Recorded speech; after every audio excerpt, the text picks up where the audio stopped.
오늘 함께 읽을 말씀은 데살로니가 전서 5장 15절입니다. 삼가 누가 누구에게든지 악으로 악을 갚지 말게 하고 서로 대하든지 모든 사람을 대하든지 항상 선을 따르라. 아멘. 올해의 마지막 날이 하루하루 가까워 옵니다.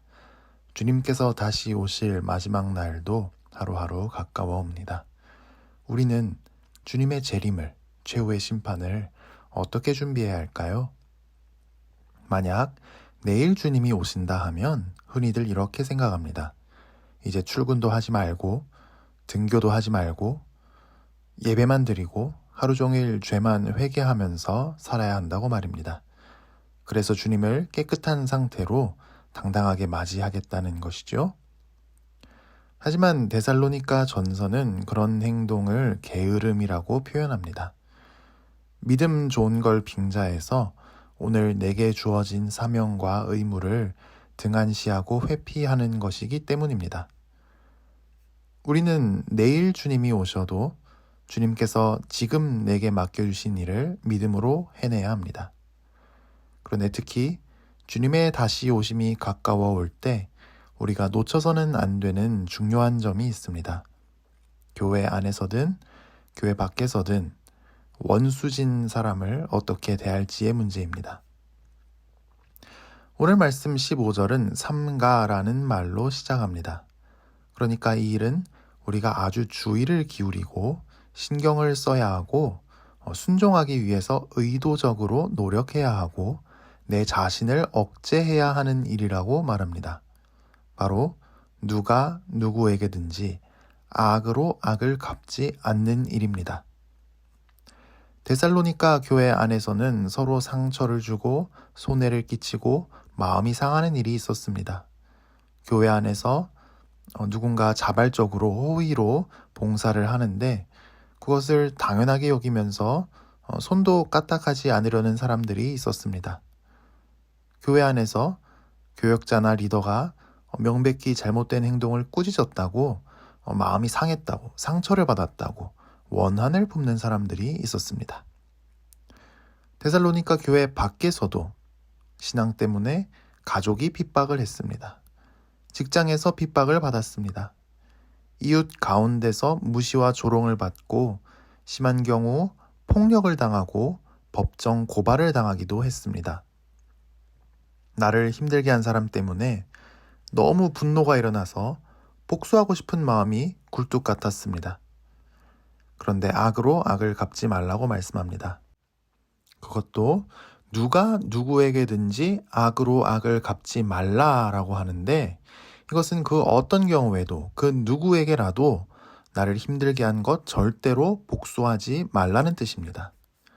사실 구약 율법을 보면 눈은 눈으로, 이는 이로 갚으라 라고 되어 있습니다. 이것을 동해복수법이라고 하는데 같을 동자에 해할 해자를 써서 해를 끼친 만큼 똑같이 복수하는 법이라는 뜻입니다. 그렇다고 진짜로 누가 오른 눈을 때려서 오른 눈이 실명하면 상대방도 오른 눈을 때려서 똑같이 오른 눈을 실명하게 하라는 것이 아닙니다.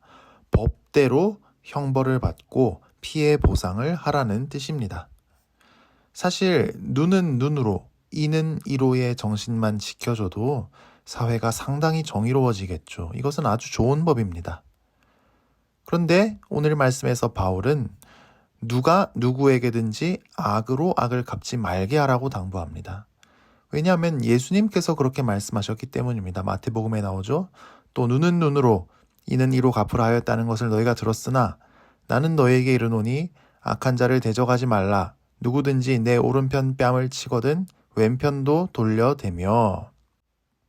어떤 직장에서 평소에 성격이 잘 안 맞는 직원 둘이 있었는데 또 어느 날 티격태격했습니다. 그러다 한 직원이 다른 직원의 뺨을 때렸습니다. 모두 그걸 봤죠. 당장 치고받는 싸움이 벌어지려는 걸 주변에서 겨우 붙들어서 말렸는데요. 그 해에 마렵에 뺨을 맞은 직원은 결국 퇴직을 했습니다. 너무 모욕적이었기 때문입니다. 그런데 예수님 말씀대로 오른손잡이가 상대편의 오른뺨을 때리려면 그건 오른손 손등으로 뺨을 때리는 것입니다. 이건 더 모욕적이죠. 그런데 이 상황에서 왼편도 돌려대라는 건 또 때려봐, 또 때려봐 하면서 들이대라는 것이 아니고 맞았어도 반격하지 말고 가만히 있으라는 뜻입니다. 악을 악으로 갚지 말라는 것이죠. 우리는 악을 악으로 갚지 않는 일에 너무 서투릅니다. 물리적인 폭력을 당했든지 억울한 일을 당했든지 본능적으로 반격에 나섭니다. 2배, 3배로 복수하고 싶어 합니다. 그래서 바울은 이렇게 말하는 것입니다. 삼가 누가 누구에게든지 악으로 악을 갚게 하지 말고. 그런데 바울은 여기서 한 걸음 더 나갑니다. 서로를 대하든지 모든 사람을 대하든지 항상 선을 따르라.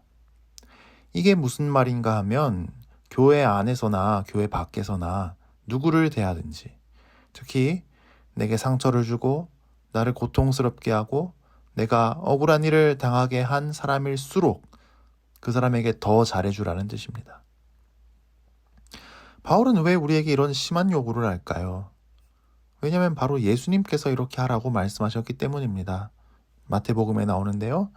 또 너를 고발하여 속옷을 가지고자 하는 자에게 겉옷까지도 가지게 하며 또 누구든지 너로 억지로 오리를 가게 하거든 그 사람과 심리를 동행하고 내게 구하는 자에게 주며 내게 꾸고자 하는 자에게 거절하지 말라. 구약 율법을 보면 아무리 돈이 없어서 세금을 못 냈다거나 꾼 돈을 못 갚았어도 옷은 전당 잡지 말라고 금지합니다. 옷이 없으면 헐벗어야 하고 추위에 떨어야 하니까 말입니다. 아무리 돈 낼 것이 연체되었어도 최소한의 인권을 보호해 주도록 명령하신 것입니다. 그런데 이 사람은 끝내 재판을 걸어서라도 옷을 가져가야겠다고 바득바득 우깁니다. 옷을 뺏길 입장이 된 사람은 얼마나 서러울까요? 얼마나 모욕적일까요? 얼마나 분할까요? 그런데 순순히 벗어서 주라고 말씀하십니다. 억지로 오리를 가는 것은 로마 군인이 시키는 일입니다. 로마 군인은 식민지 백성을 아무나 징발해서 짐을 나르게 할 수 있었습니다. 규정된 거리가 오리였나 봅니다. 지금 당장 밭일도 해야 하고 시장도 가야 하고 회당에도 가야 하고 애도 돌보러 가야 하는데 갑자기 무거운 짐을 지고 오리나 떨어진 생각지도 못한 곳에 가야 하면 왕복하면 심리인데 일상생활에 얼마나 지장이 많겠습니까? 하루 일을 공칠 수도 있습니다. 그리고 이게 얼마나 자존심 상하고 굴욕적인 상황입니까? 그런데 순순히 따라가고 더 따라가 주라고까지 말씀하십니다. 가난해서 도저히 돈을 갚을 수 없어 보이는 사람이나 전에 나와 원수진 사람이 사정이 너무 급해서 내게 돈을 꾸어달라고 합니다. 우리는 별로 꾸어주고 싶지 않을 것입니다. 그런데 묻지 말고 따지지 말고 순순히 도움을 주라고 말씀하십니다.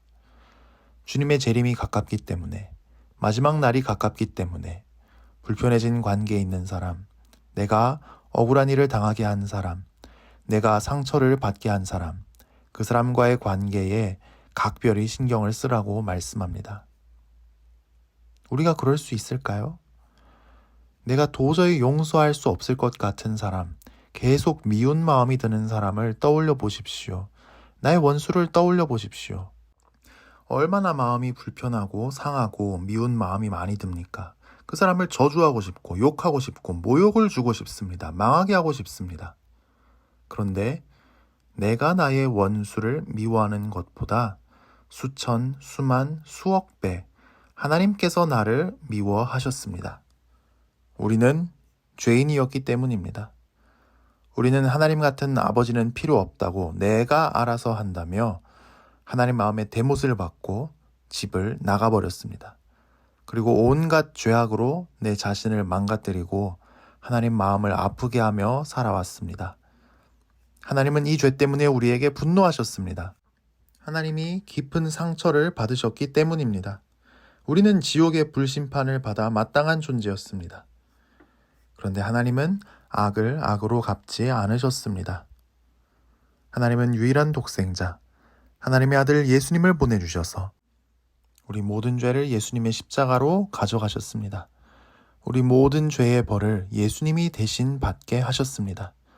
그래서 우리 모든 죄가 용서받게 해주셨습니다. 그리고 예수님 안에 있는 모든 보물을 우리에게 선물로 주셨습니다.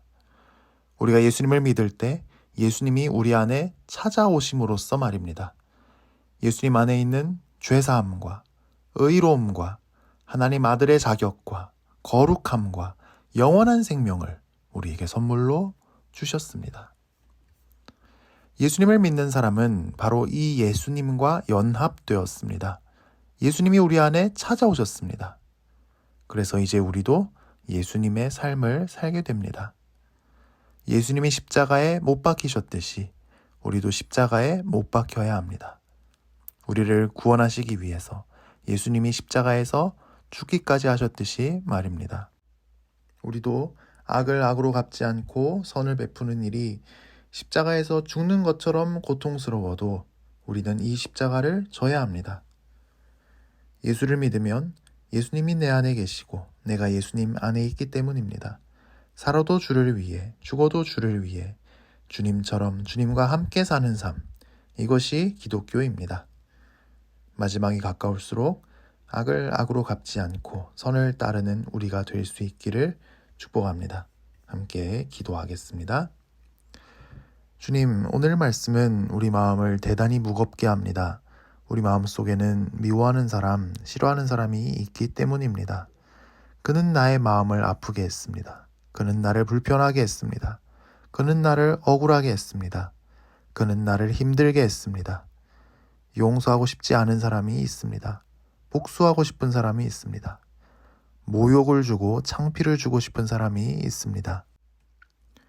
하나님께서 우리에게 악을 악으로 갚지 않으시고 우리 악을 위해 가장 소중한 하나님의 아들 예수님을 보내주신 것을 생각합니다.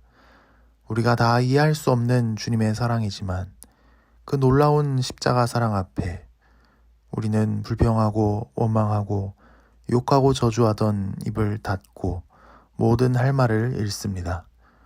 그 주님의 사랑으로 나의 모든 죄를 용서받았고 그 주님께서 내 안에 지금도 살아계시며 그 주님께서 나를 십자가의 길로 걸어가게 하시니 악을 악으로 갚지 않고 선을 따를 수 있도록 나에게 용기를 주시옵소서.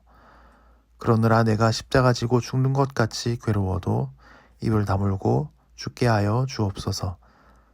주님 다시 오실 마지막 날이 가까울수록 주님 다시 배울 때 후회와 아쉬움이 남지 않도록 주님의 뜻에 순종하기를 원합니다. 내 스스로를 삼갈 수 있게 하여 주옵소서. 우리의 간절한 기도 제목을 품고 주님 앞에 나왔습니다. 우리의 기도를 한마디도 빠짐없이 들으시는 줄을 믿습니다. 오늘 아침 우리가 드리는 모든 기도에 놀라운 응답이 임하게 하여 주옵소서. 예수님 이름으로 기도합니다. 아멘.